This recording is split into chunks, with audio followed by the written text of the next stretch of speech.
ఇక్కడ కనిపిస్తున్న ఈ ఫోటోని మీలో ఎవరైనా ఇంతకు ముందే చూశారా? ఒకవేళ చూస్తే వెంటనే కామెంట్ చేయండి. అయితే నాకు తెలిసి దాదాపు చాలా మంది ఈ ఫోటోని ఖచ్చితంగా చూసి ఉండరు. అయినా ఇంతకీ ఆ ఫోటోలో ఏముంది?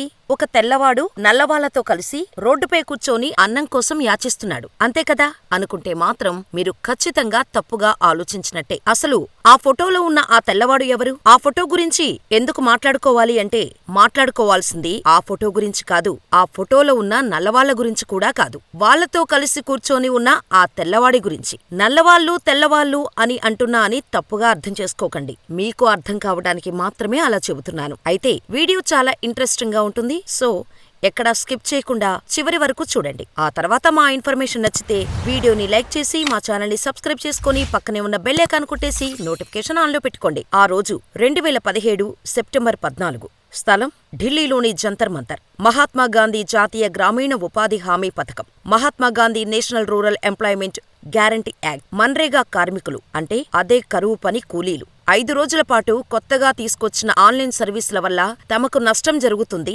వేతనాలు సరైన సమయానికి రావట్లేదు, లేటుగా వస్తున్నాయి. అంతేకాకుండా అంతకుముందు వచ్చేదానికన్నా తక్కువగా వస్తున్నాయి, పని దినాలు కూడా తక్కువవుతున్నాయి, ఇందులో పెద్ద స్కామ్ చేస్తున్నారు అంటూ ధర్నా చేయడం ప్రారంభించారు. ఆ ధర్నాలో పాల్గొనటానికి సామాన్య పేద కార్మికులు చాలా చోట్ల నుండి అక్కడికి చేరుకున్నారు. ప్రధానంగా బీహార్, జార్ఖండ్, ఉత్తరప్రదేశ్, పశ్చిమ బెంగాల్, ఛత్తీస్గఢ్ మరియు మధ్యప్రదేశ్ నుండి వచ్చారు. సెప్టెంబర్ 11 నుండి 15 వరకు నిరసనలు జరిగాయి. అది సెప్టెంబర్ 14 మధ్యాహ్నం సమయంలో. ధర్నా చేస్తున్న ప్రజలకు గురుద్వారా నుండి వాహనంలో ఆహారం వచ్చింది. దాంతో ప్రజలందరూ అక్కడే రోడ్డుపై కూర్చున్నారు. ఇక ఒక్కొక్కరికి చిన్న చిన్న ప్లేట్లు ఇచ్చారు. ఆ ప్లేట్లో కొంచెం పప్పు వేసి 2 రోటీలు ఇస్తున్నారు. అదే వాళ్ళ మధ్యాహ్న భోజనం. అదే సమయంలో టక్కున వచ్చి ఓ తెల్లవాడు ఇంగ్లీష్లో ప్లేటు కావాలని అడిగాడు. ప్లేటు పంచే వ్యక్తి అతని చేతికి ప్లేటిచ్చాడు. ఆ తెల్లవాడు ఆ ప్లేటు తీసుకొని రోడ్డుపై కూర్చొని భోజనం చేస్తున్న సామాన్య ప్రజల్లోకెళ్లి కూర్చున్నాడు. నాకు కూడా 2 రోటీలు ఇవ్వండి అని అడిగి 2 రొట్టెలు తినటం ప్రారంభించాడు. అందరితో కలిసి ఒక సామాన్యుడిలా తింటున్న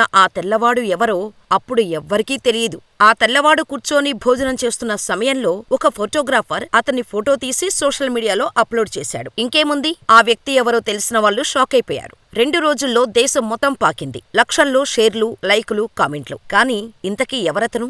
అతని మన్రేగా సృష్టికర్త జీన్ ట్రేస్. అవును, అతనే కరువు పనికి రూపశిల్పి. కానీ ఎందుకు? అది తెలుసుకోవాలంటే ముందు జీన్ ట్రేస్ గురించి తెలుసుకోవాలి. జీన్ ట్రేస్ బెల్జియంకు చెందిన వ్యక్తి. 1959లో బెల్జియంలో జన్మించారు. తండ్రి జాక్వెస్ డ్రైస్ ఆర్థికవేత్త. జీన్ ట్రేస్ తన 20 సంవత్సరాల వయసులో భారతదేశానికి వచ్చారు. 1979 నుండి భారతదేశంలో నివసిస్తున్నారు. 2002లో భారత పౌరసత్వం కూడా పొందాడు. అయితే న్యూఢిల్లీలోని ఇండియన్ స్టాటిస్టికల్ ఇన్స్టిట్యూట్ నుంచి పీహెచ్డీ పూర్తి చేసిన Jean London school of economics, Delhi school of ఎకనామిక్స్తో సహా దేశంలోని మరియు ప్రపంచంలోని అనేక విశ్వవిద్యాలయాలలో గత 30 సంవత్సరాలుగా విజిటింగ్ లెక్చరర్గా కొనసాగుతున్నారు. భారతదేశ అభివృద్ధి, ఆర్థికవేత్త మరియు సామాజిక కార్యకర్త కూడా. దేశంలోని అత్యంత ముఖ్యమైన చట్టాలలో ఒకటిగా పరిగణించబడే ఆర్టీఏ చట్టాన్ని అమలు చేయటంలో జీన్ ట్రేస్ పాత్ర కూడా ఉంది. అతను దేశం మరియు ప్రపంచంలోని అత్యుత్తమ ఆర్థికవేత్తలలో ఒకరిగా పరిగణించబడ్డారు. అయితే ఈ చిత్రాన్ని తీసిన వ్యక్తి దీపక్ యాత్రి. దీపక్ వృత్తిరీత్యా ఇండిపెండెంట్ జర్నలిస్ట్ మరియు ఫోటోగ్రాఫర్. అయితే జంతర్ మంతర్ వద్ద మన్రేగా కార్మికులు సమ్మెలో ఉన్నారు. దీపక్ మరియు అతని సహచరుడు ఈశ్వర్ అప్పుడే సడన్ గా ఎంట్రీ ఇచ్చిన జీన్ ట్రేస్ ను చూసిన దీపక్ ఈశ్వర్ దగ్గరున్న కెమెరా తీసుకొని అతన్ని 3-4 ఫోటోలు తీసి సోషల్ మీడియాలో షేర్ చేశాడు.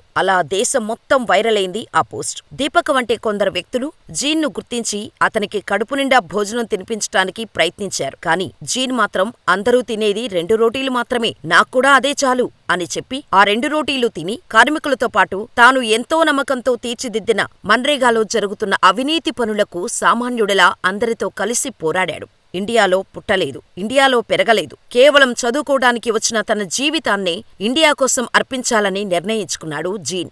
సామాన్యుల కోసం ఉపవాసాలు ఉంటూ రాజకీయ నాయకులతో ఎల్లప్పుడూ పోరాడుతూ బడుగు బలహీన ప్రజలకు మంచి విద్య అందించాలని, విద్యతోనే దేశంలోని సామాన్య ప్రజల జీవితాలు మారుతాయని ఒక దీక్షగా అనేక సేవా కార్యక్రమాలు నిర్వహిస్తున్నారు జీన్. అంత పెద్ద ఆర్థికవేత్త అయినా సామాన్యుడిలా ప్రజల కష్టాలు, వారి జీవితాలు మార్చటానికి సైకిల్ పైనే ఎప్పుడూ ప్రజల్లో తిరుగుతూ ఉంటారు. మరి జీన్ ట్రేస్ గురించి ఇప్పటివరకు మీలో ఎంతమందికి తెలుసో మాకు కామెంట్ చేయండి. ఆయన గురించి మరో ఇంట్రెస్టింగ్ స్టోరీ కూడా ఒకటుంది. ఇదేంటో తెలుసుకోవాలంటే కామెంట్లో తెలియచేయండి. ఈ వీడియో నచ్చితే లైక్ చేసి మా ఛానల్ని సబ్స్క్రైబ్ చేసుకోవడం మాత్రం మర్చిపోకండి.